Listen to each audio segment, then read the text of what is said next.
भजना करना हो तो पूछ सकती है कुछ मसाला क्या भाषा प्रॉब्लम बताओ, कोई हिंदी जानने वाला बताओ, बोलो।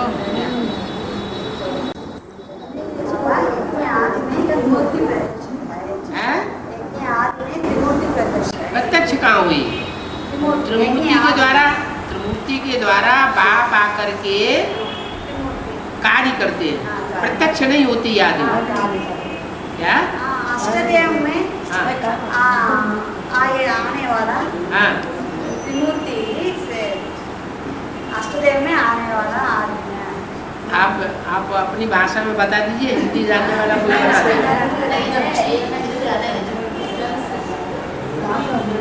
का तेलुगुలో చెప్తే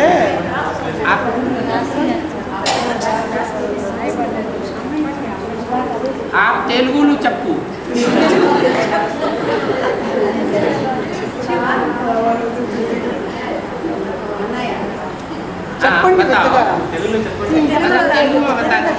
యజ్ఞం ఆదిలో మొదటి త్రిమూర్తుల గ్రూపుల ప్రకారం యజ్ఞం ఆదిలో వచ్చారు త్రిమూర్తి గ్రూపు, తర్వాత అష్టదేవుల గ్రూపు, తర్వాత అష్టదేవ గ్రూపు, తర్వాత జ్ఞాన చంద్రమా వచ్చారు గ్రూపుల ప్రకారం వచ్చారు। తర్వాత ఇస్లాం, బౌద్ధ, క్రిస్టియన్ అని చెప్పారు। యజ్ఞం ఆదిలో ఎప్పుడు అష్టదేవులు फर्स्ट यज्ञ की याद में पहले त्रिमूर्ति ग्रुप, उसके बाद पहले त्रिमूर्ति ग्रुप जो है उसके द्वारा शिव बाप आकर के कार्य शुरू करते हैं।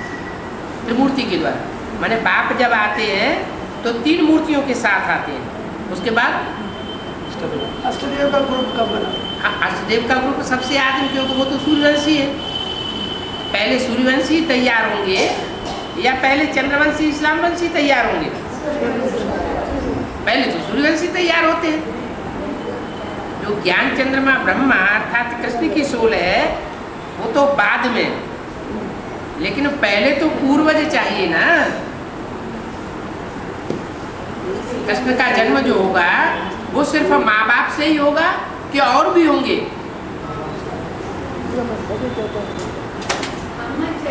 हैं? माना 370 BCD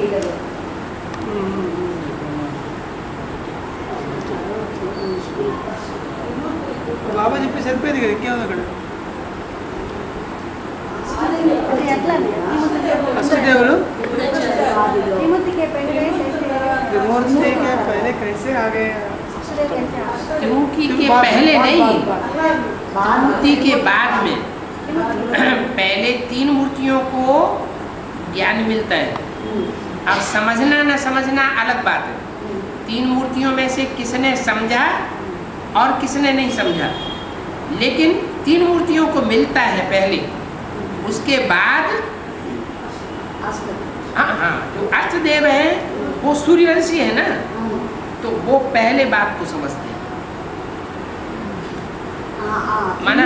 माने राधा कृष्ण का जब जन्म होगा तो ऐसे नहीं कि जो नई दुनिया बनी हुई होगी जिसमें राधा कृष्ण का जन्म होगा, पुरानी दुनिया के बीच नई दुनिया, वो नई दुनिया के बीच नरक की दुनिया के बीच स्वर्ग में कृष्ण का जहाँ जन्म होगा वहाँ ऐसे नहीं कि सिर्फ 2 माँ बाप ही होंगे। एक संगठन होगा, छोटा सा संगठन होगा, उसमें अष्टदेव भी होंगे। सामने आए अष्टदेव। हाँ जी, वो अष्टदेव का जो परिवार है उसमें बाप भी है। क्या बाप भी है? बाप के सामने अष्टदेव। हाँ, और जन्म देने वाली वैष्णवी माता भी है। जन्म देने अष्टदेव, वैष्णवी माता भी है। तब उस ग्रुप के बीच में बच्चे का जन्म होता है। ऐसे नहीं कि नई दुनिया बनेगी तो उसमें माँ बाप ही होंगे और उनसे कृष्ण का जन्म हो जाएगा, नहीं। पूरा परिवार होगा सूर्यवंशियों का, उन सूर्यवंशियों से कृष्ण बच्चा जन्म लेगा।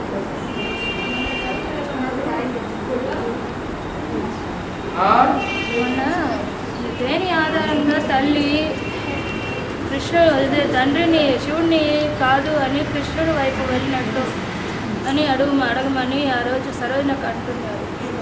దేని ఆధారంగా తల్లి కృష్ణుడి మీద ఇది వెళ్ళినట్టు కృష్ణుడి వైపుకి ఇప్పుడు వెళ్ళినట్టు. అప్పుడేమో సరిగ్గానే ఉండింది కదా, ఇప్పుడు ఎందువల్ల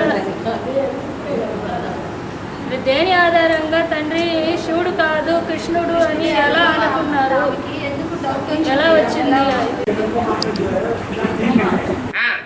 कृष्ण का नाम क्यों पड़ा है, शिव का नाम क्यों पड़ा है? जगदम्बा माता की बुद्धि में कृष्ण का नाम क्यों पड़ा? माताएं जितनी भी होती हैं, जब बाप चला जाता है कारण अकारण या शरीर छोड़ जाता है तो किससे प्रभावित होकर के रहती है? बच्चे से प्रभावित होकर रहती है। ये क्या बड़ी बात है? बाप चलने के कारण बच्चे से प्रभावित होकर रहती है।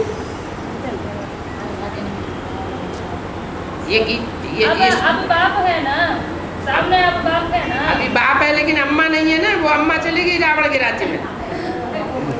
वो कैसा चली गई है? कैसा चली गई मामा?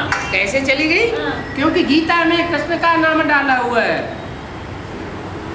इसी वजह से उसकी बुद्धि में भी कृष्ण ही बैठा हुआ है कि यही मेरा सब कुछ है। आज की दुनिया में भी ऐसा हो रहा है। माताएं पति की परवाह नहीं करती हैं। बच्चे जब बड़े हो जाते हैं और कारोबार संभाल लेते हैं, पति को निगलेक्ट कर देती है, बच्चा ही उनका सब कुछ हो जाता है। अंत में ठीक हो हाँ, अंत में ये बात ठीक हो जाएगी। गीता माता जो है वो रचना बनेगी, बाप की रचना। सच्ची गीता बनती है जब बाप के हाथ में आती है। वही झूठी गीता जब बाप के हाथ में आती है तो यज्ञ के आदि में भी बाप ने उसका क्लैरिफिकेशन दिया था, और अंत में भी वही झूठी गीता जब बाप के हाथ में आएगी तो सच्ची गीता बन जाएगी। तब तक ये अब वो चाहे जड़ गीता हो या चैतन्य गीता हो। तब तक ये ऐसे ही चलता है। ये माँ की बुद्धि में दुनिया में कैसे चलता रहा? छोटी है अब गीता। झूठा गीता झूठी है, गीता खंडित है, और सारी की सारी गीता खंडित है। जब मूल जो माता है वही खंडित है तो सब माताएं खंडित है, सब माताएं झूठी है। सब माताएं नारी से लक्ष्मी बना, सब माताएं नारी से लक्ष्मी जब सच्ची गीता बनेगी तब लक्ष्मी बनाती है। बनते हैं सभी माता को नारी से लक्ष्मी बनती है। सभी माताएं नारी से लक्ष्मी बनती है। सभी माताएं नारी से लक्ष्मी नहीं बनती है। वो माताएं नारी से लक्ष्मी बनती है जो एक बाप के डायरेक्शन पर चलती है।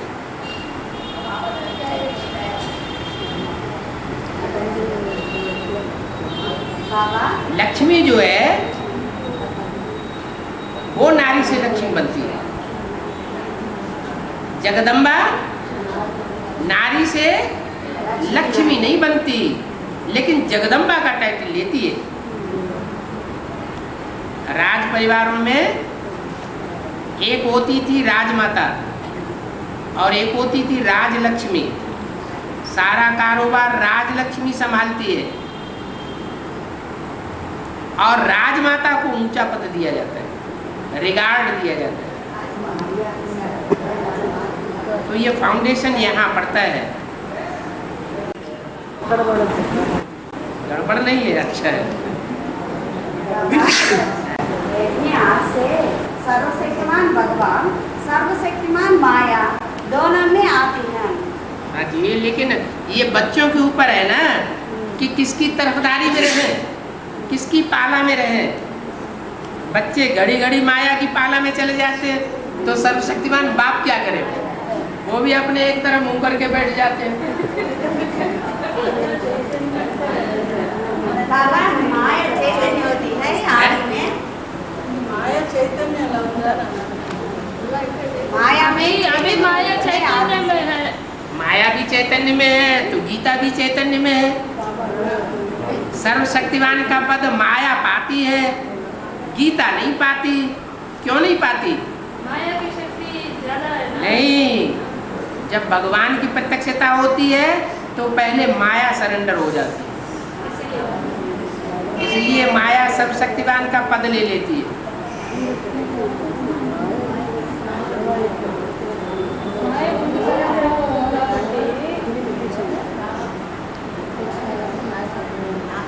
माया कौन है पूछते माँ? हैं?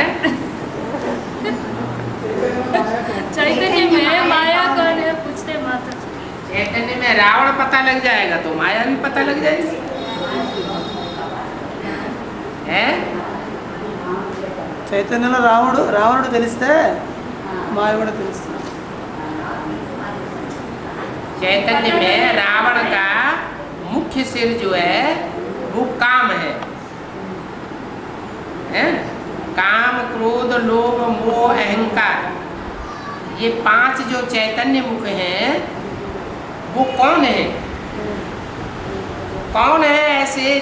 कोई तो ऐसे सिर होंगे। रावण का चित्र बना है तो चरित्र करने वाले भी तो कोई होंगे ना। तो उनमें कौन है ऐसा जो काम विकार का 100% चेहरा धारण कर लेता है? कौन है? बीज रूप में है कि आधार मूर्त में? बीज में नहीं तो आधार में नहीं रहेगा. हैं? बीज में नहीं तो आधार में भी नहीं रहेगा.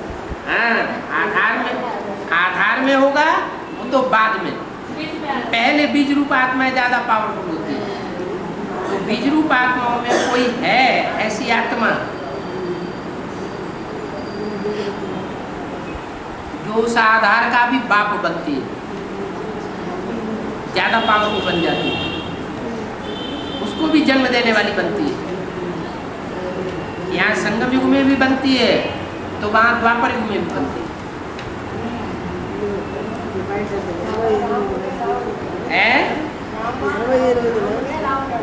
और हिंदी बोलो, आपकी भाषा नहीं है। हाँ ठीक है। राम वाली जो आत्मा है वो पापियों का भी बाप है, राक्षसों का भी बाप है और देवताओं का भी बाप है। अच्छे से अच्छे कर्म करने वालों का भी बाप है और बुरे से बुरे कर्म करने वालों का भी बाप है।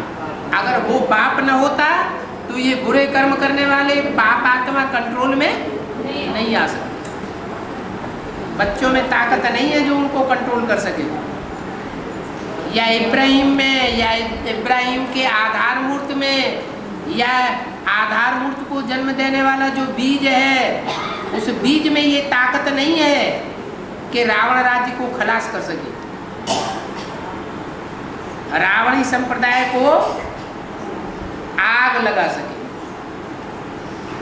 ये राम बाप ही है जो बच्चों से कहता है बच्चे तुम्हारा बाप आया। बच्चे अच्छे कर्म करने वाले भी हैं, अच्छे से अच्छे बच्चे भी हैं और बुरे से बुरे कर्म करने वाले भी बच्चे, दोनों के सामने बोलता है बच्चे तुम्हारा बाप आया। अच्छे में भी बाप है और बुरे में भी तुम्हारा बाप है। हमारी माता जी पूछ रही है 88 में कृष्ण का प्रत्यक्षता हुई 88 में? हाँ। अब ब्रह्मा 98 अभी 98 में नहीं, गलत लिखा। अभी तो ब्रह्मा असंपूर्ण कहते हैं ना, ऐसे क्यों? हैं? ब्रह्मा कृष्ण प्रत्यक्ष होने का मतलब ये थोड़ा ही कि पैदा होते ही वो राजा बन जाएगा।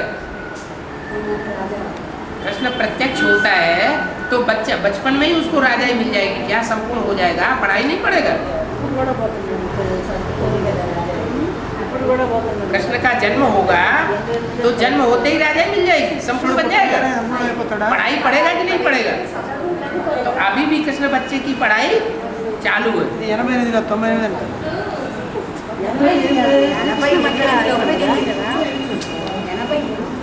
89 कृष्ण प्रत्यक्षता 89 में ना, है कृष्ण का प्रत्यक्षता 89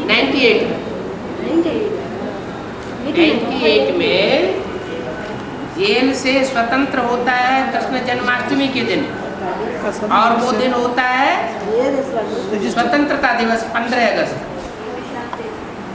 माना ऐसे होता नहीं है क्या कि 15 अगस्त भी हो उसी दिन और उसी दिन जन्माष्टमी भी हो। वो स्वतंत्रता भी मिलती है, जेल से स्वतंत्र भी होता है, और साथ साथ कृष्ण जन्माष्टमी भी मनाई जाती है।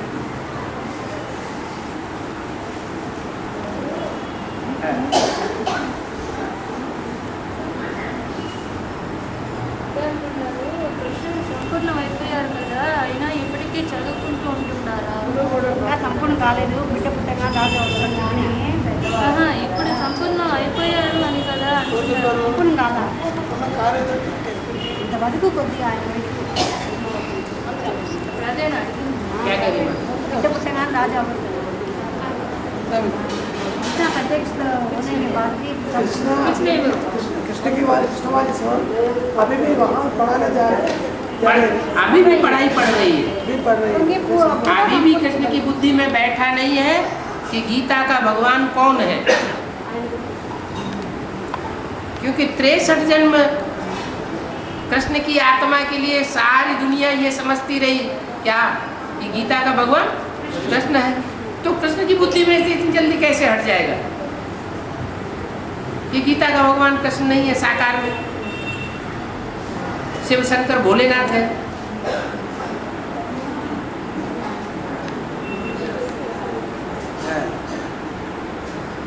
और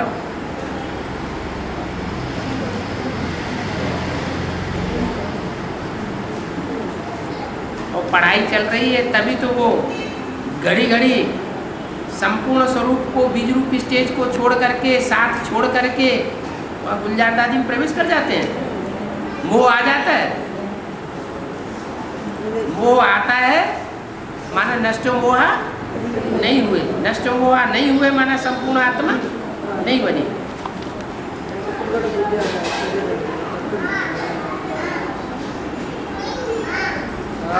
बाबा हाँ जी,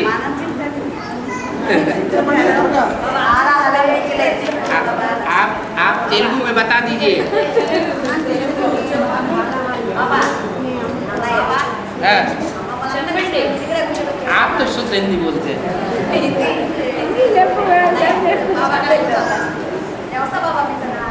तभी आपके पास आऊँगा।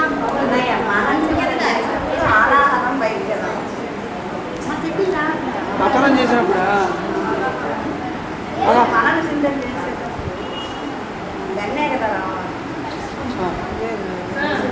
ఇప్పుడు మీకు క్షీరసాగర మతనం తెలుసు కదా, మరి దాంట్లో ఏమొచ్చినాయి మరి అదే కదా చెప్పడం। మనన चिंतन करने से विष कैसा आता है, अमृति आना है। मनन चिंतन मंथन जो है वो करने वाले दो हैं। देवताओं को भी मंथन करते हुए दिखाया गया है और दैत्यों को भी मंथन करते हुए दिखाया गया है। देवताएं जो है वो पूंछ पकड़ के मंथन करते हैं, माने फॉलो करते हैं। क्या वो फॉलो करते हैं, पीछे पीछे चलते हैं, जैसे भगवान डायरेक्शन देते हैं वैसे चलते हैं। और जो असुर हैं वो क्या करते हैं, वो मुंह पकड़ते हैं, ऐसे क्यों बोला, वैसे क्यों बोला, इस कैसेट में ऐसे बोला गया है और उस कैसेट में वैसे बोला गया है,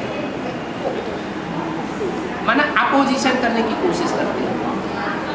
तो उनको विष मिलता है, मुख पकड़ते हैं तो क्या मिलेगा, सर्प का मुख पकड़ेंगे तो विष मिलेगा। तो उनको विष मिलता है क्योंकि अपोजिशन करते हैं, और देवताओं को अमृत मिलता है क्योंकि वो फॉलो करते हैं। आखिरी फिर भी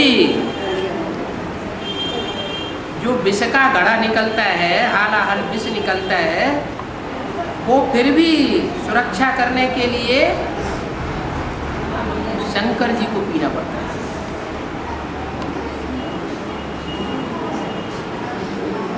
क्योंकि राक्षसी सृष्टि बिल्कुल खत्म हो जाएगी।